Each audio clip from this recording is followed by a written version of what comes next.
Welcome back to the Be Strong Show. I am your host, Michelle Shirley, CEO and Chief Heart Officer for Be Strong International. Well, I'm so glad you tuned in today. There are so many amazing things happening in our community. And of course, with Be Strong, we just finished our back to school event. So all the kids that we've served, over 2,000 kids, have book bags filled with supplies for them to start the academic year off strong and great. And we want to thank all of our supporters for your amazing work in helping us in that effort. Today, we have an amazing guest with us, a dear friend, a person that's very dear to my heart. Her name is Arlene Peterson, and she's the executive director of the WOW Center. And let me tell you, I did a walkthrough and it was wow and tears and everything else. And so thank you, Arlene, for coming on the show today. Thank you for having me. This is a great treat for the midweek. Yeah. Yes. So first I want to start off by saying, tell us a little bit about, because, you know, we see each other on LinkedIn, we're supporting one another, especially as nonprofit leaders in this space, right? We're always cheering for one another and we see each other often in the same spaces, right? But let people know a little bit more initially about your career journey, because you've been at the WOW Center, and we'll talk about that for a little bit, for almost it's a year. A year. Almost right? My anniversary, yeah. Right. Congratulations. Thank you. Amazing. But tell us a little bit about how you even got started in the nonprofit sector. Well, the journey, quickly, to tell it quickly as much as I can, I really just wanted to be a person of service. Right. I wanted to make a difference. When I was a junior in high school, I didn't know what that meant. You know, my sister wanted to be an artist. The other one wanted to be a lawyer. And I'm like, who am I? What am I going to do? I just want to make a difference. And then I saw the news and I thought, oh, you know, they're talking about important things. There's an audience. Maybe I could study news broadcasting and then point people in the right direction of need. That was just always the core of it. So I studied broadcast journalism. I worked at the news station, Telemundo. I was an associate producer. I was in the thick of it. It was an exciting time in Miami, actually. Seeing everything that is coming to reality right now was being talked about and being planned at the time. The political conversations, the penny taxes, everything that was happening that we're seeing now. And then I, loved studying it. It was really exciting to be creative and kind of have that forward path of, I'm going to make super important documentaries one day and just let people know powerful things that we need to rally around. Right. And one day it just hit me that this was not the path. And I just said, hold on a second. This isn't really going in the direction of making that difference that I thought it was going to make. And then I just decided to apply for a job that was in the newspaper, a little this big newspaper ad that didn't even say who it was for.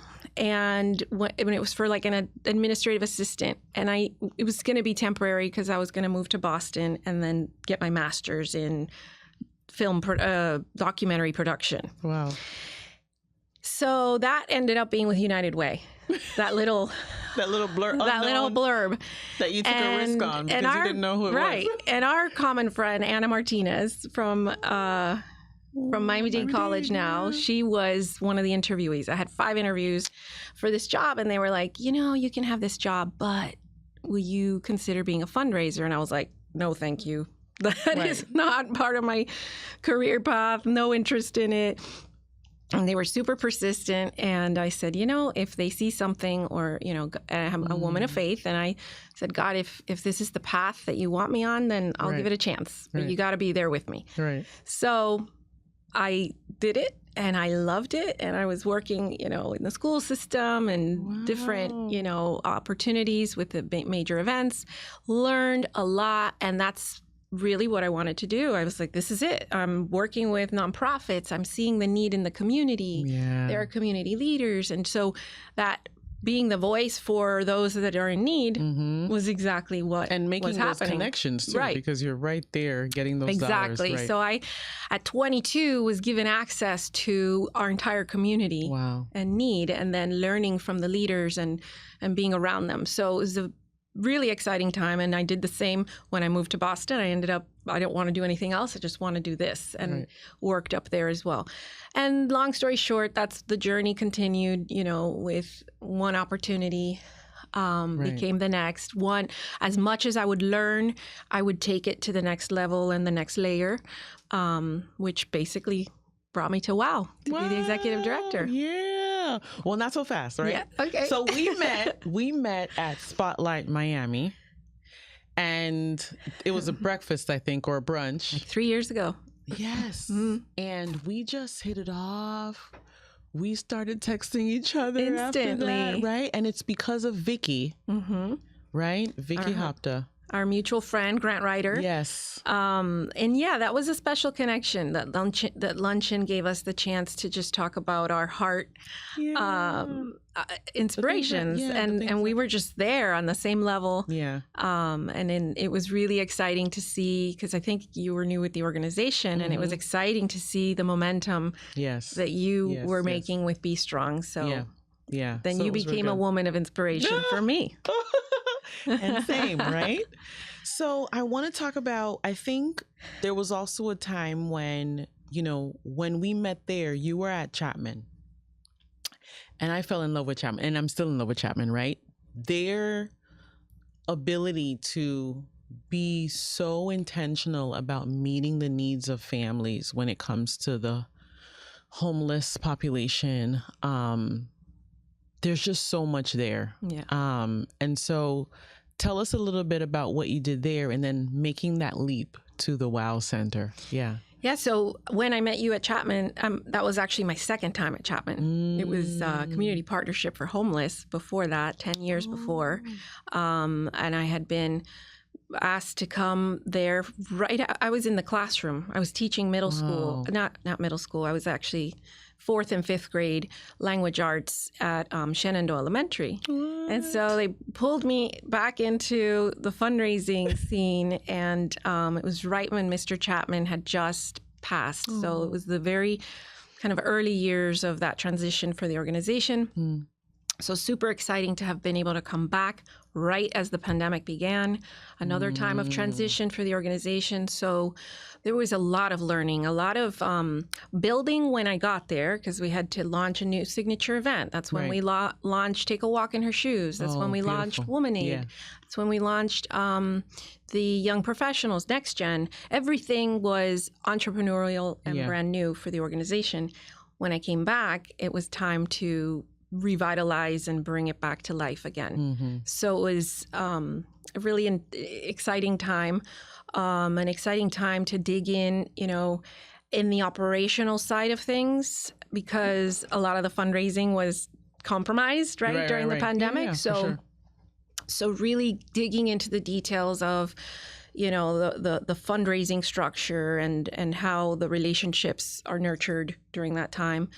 Digging into, you know, board relationships, right? We had a lot of opportunities I had great board chairs during that time period.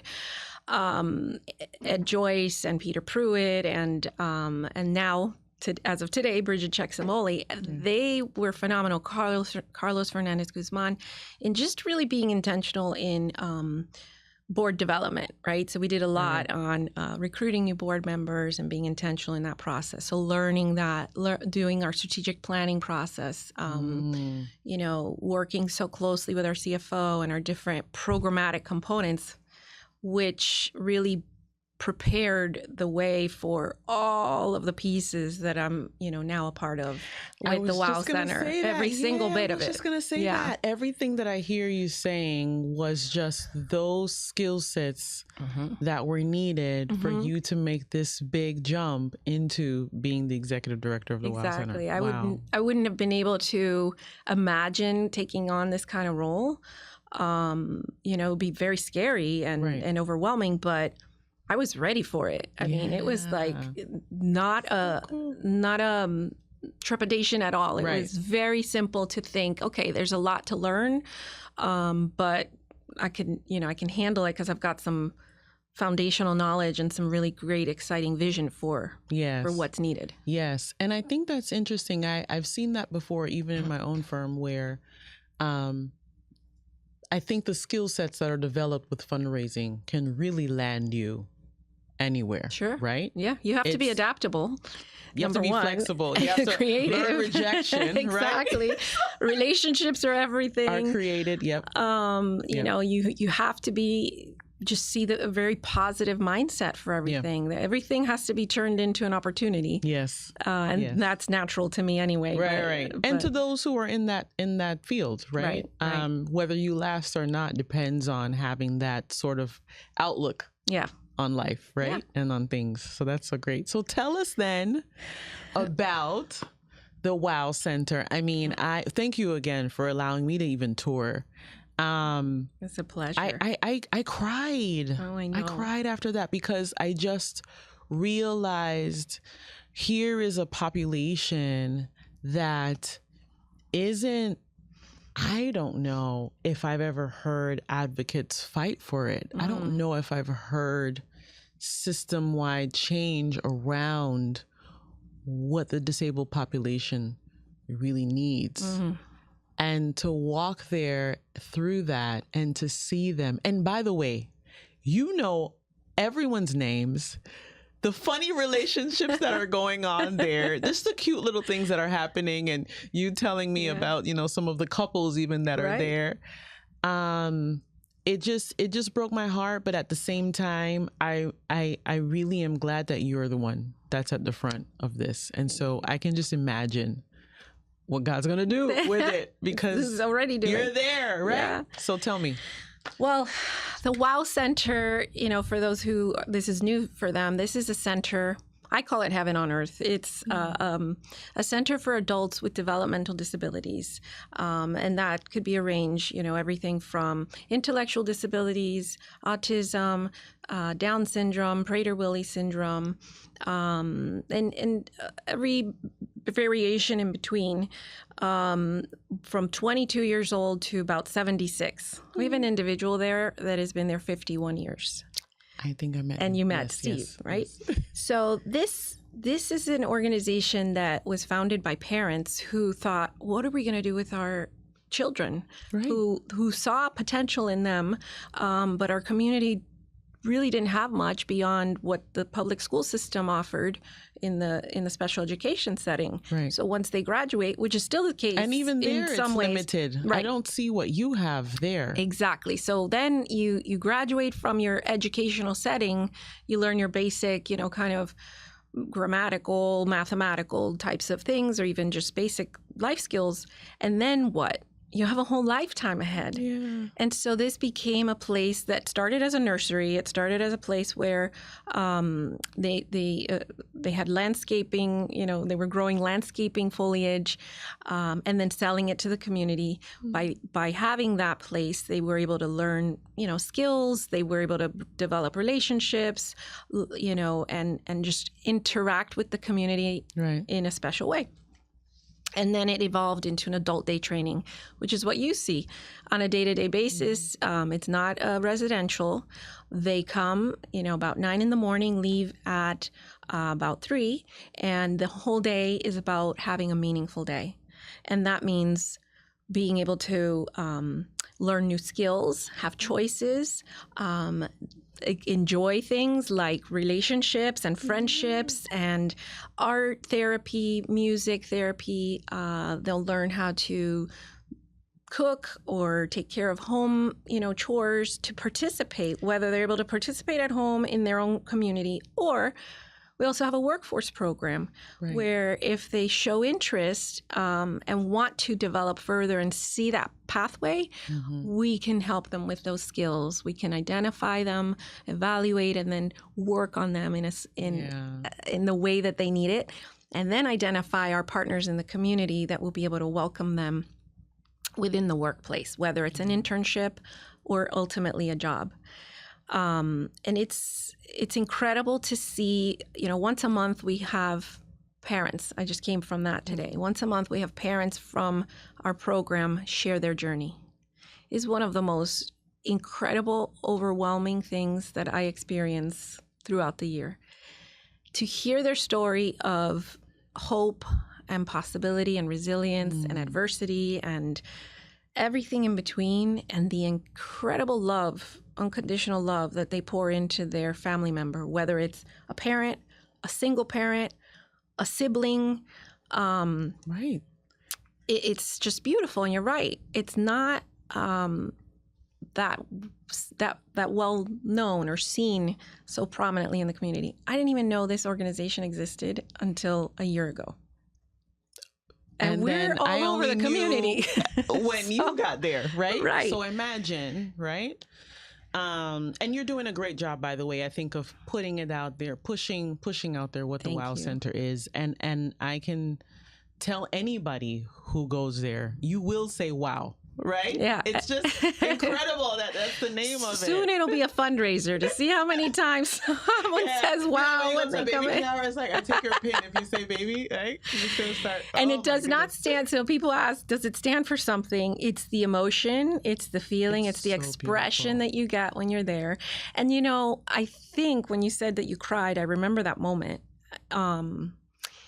It's something that I've noticed there day in and day out. It's because you're seen exactly who you are, as who you are, Michelle Shirley, and you are amazing to every single person that's there. Yeah. There's no filter of anything else other than you are wow to the individuals we serve. Yeah. And that pure joy that we're seen. You know, we have volunteers come all the time. There's wonderful opportunities to come. They get so much more out of it than, you know, and then they're getting. There was a staff member that's been there 41 years, Lourdes Matamoros, my God, right out of college. We have staff members that are there 20 years, 30 years. Just incredible stuff that shows like this work is so impactful, so needed.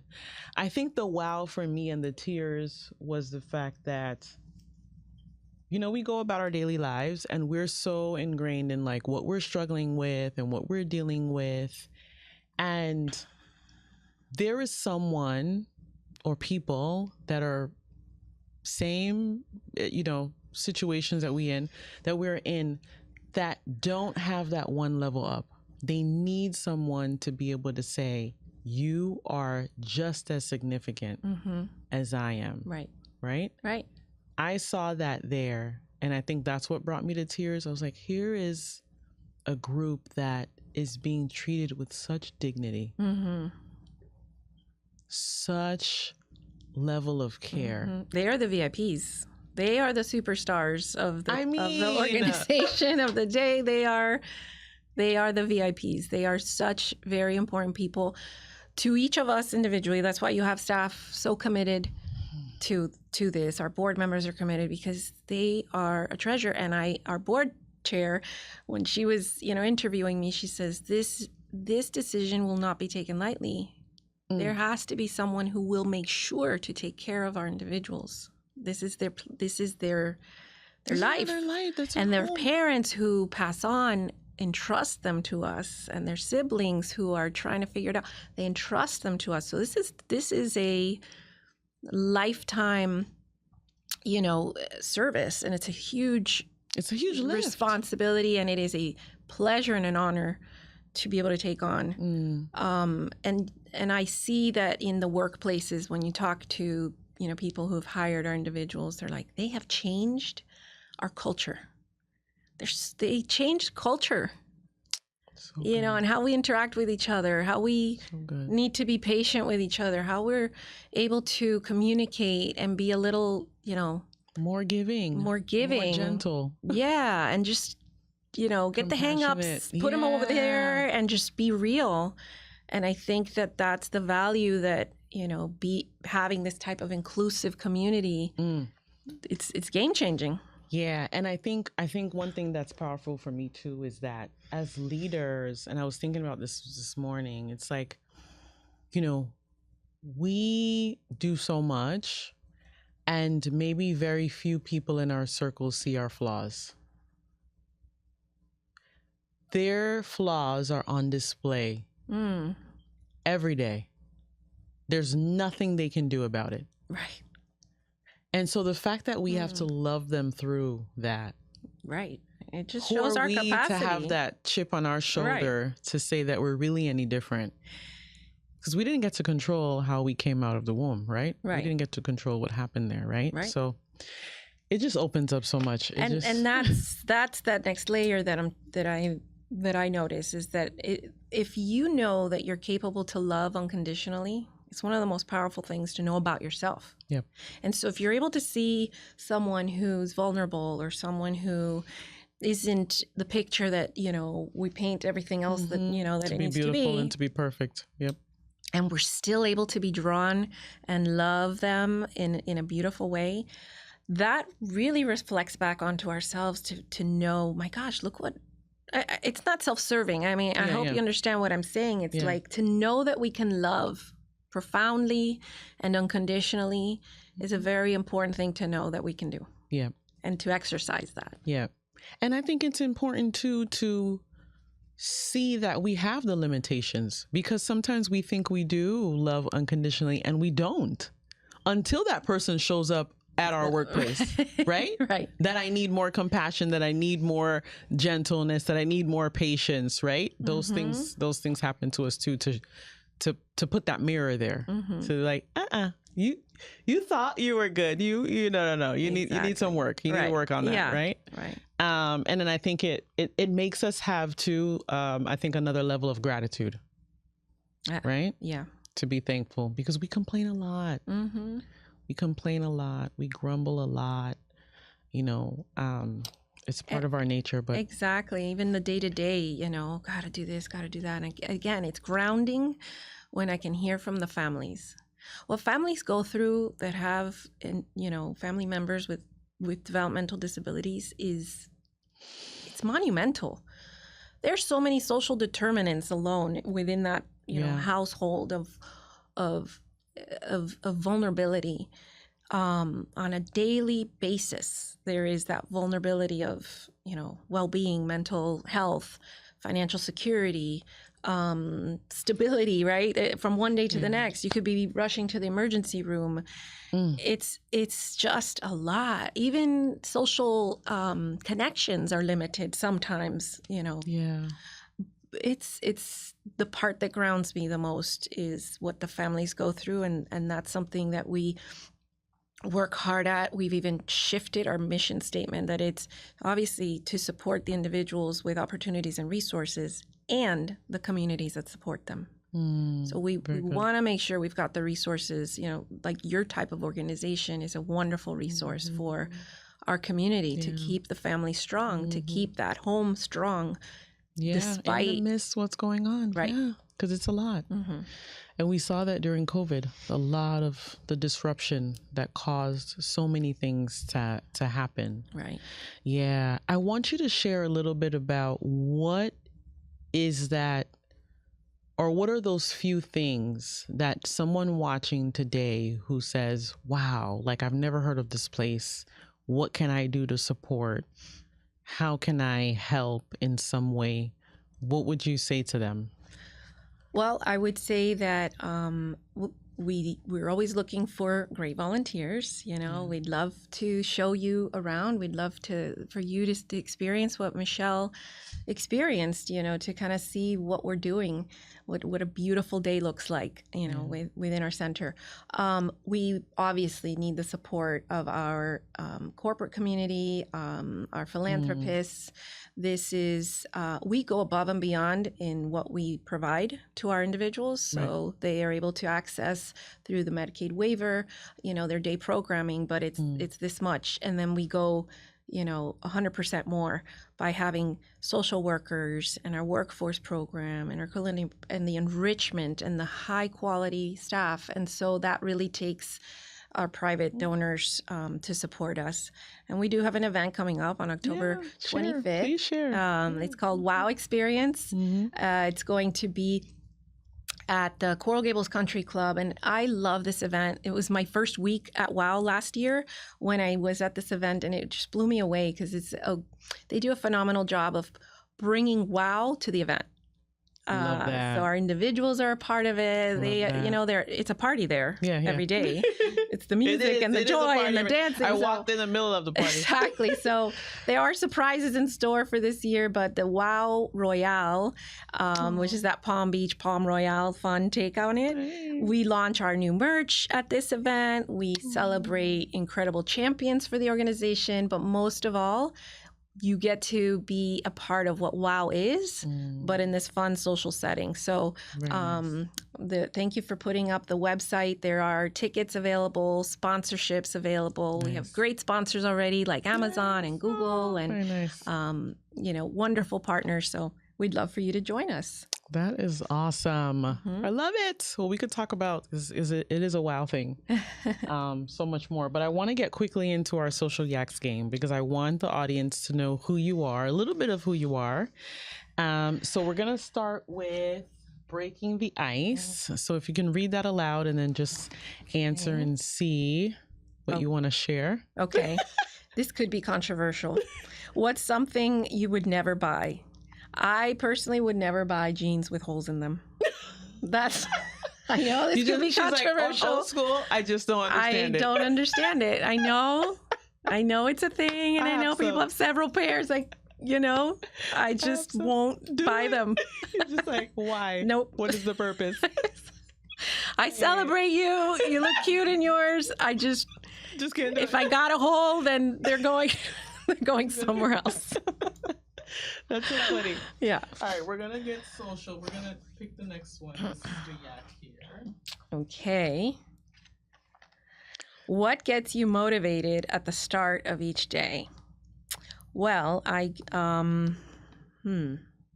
for sure my 2 golden retrievers and Maltipoo that are like, come on, let's go. It's time to go to the bathroom. They get me going. But I also start my day with prayer as I'm driving out of the driveway. Nice. And then just really, kind of set my intentions for the day.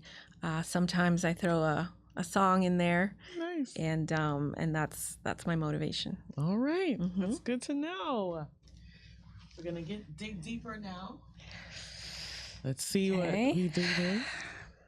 What is your happiest memory of a loved one? Wow. Yeah. Gosh, there's so many. My happiest memory of a loved one. How do you choose when you have 6 kids and you've got a great kid? I don't know. My happiest memory of a loved one with my loved ones, if I can alter this a little bit, is that we had, when the kids were all younger, we had a dining room table that was ginormous, 8 of us, and we used to play games at the table. So we'd play telephone. Okay. And we would just have a blast. And the older girls might do some like improv, games, that they would learn in their drama class. The kids, when they were learning how to tell jokes. Right. And I went through that season. Knick-knock jokes. And yeah. Knock. They called them knick-knock jokes. And yeah, just those I think are my funnest memories when we can be all at the dining room table and no drama, just so beautiful. Fun. Yeah. So beautiful. Aw. 6 kids. That's another show. All right. for each one. I'm going to read that one now. This is the last level, and I'm going to share something about you. Oh, okay. So this one's about you? I will share something about you? No, I'm going to share it about you, but you're going to read it. Yep. Gotcha. Okay. Based on what you have heard me share, what would you say I should be most proud of? I think, Arlene, you should just be most proud of your journey. Yeah, your journey from where you started to where you are now. And I think more intently listening to God's voice to hear that I needed to shift. And I think sometimes people move in fear and they don't shift. And they find out years later, like, oh, this isn't it. But you trusted and you shifted, and look where you are now because of listening. Yeah. Right? Yep. You're in such a beautiful spot and a beautiful place. And I'm sure you have so many stories of like things that have happened along the way that were good and not so good, but you are rock solid and you're just a rock star in every way. You're my forever friend. And yeah, that's what I would share. Oh, well, thanks. Yeah. I don't get to do that for you. No, because it's all about you today. So we'll end here. Is there any last thing you want to share before we go to the audience about the WOW Center before we wrap up? Well, I guess if you're interested in learning more about attending the WOW Center, I'd love for you to send us a note at info@wowcentermiami.org. You begin with a visit, and then kind of see if it's a good fit. But we do have a new building that we're building in a year. And so we're very excited to double our capacity. We're going to have more vocational programming there as well. So stay tuned because we're going to have a lot of spots open. So excited. And you're going to invite me to the groundbreaking. Yes. January, yes. God willing. I'm inviting myself. You are invited. Check. Well, it was so great to have you on the show today. Thank you so much. And just the fact that we were able to spotlight those who have disabilities is amazing. So more people will know about your work and, of course, visit the WOW Center on their website. That wraps up today's show. So thankful that you tuned in. Again, we are all about love and relationships and families. We want families to thrive in the best way possible. We look forward to seeing you again soon. Thanks for tuning in.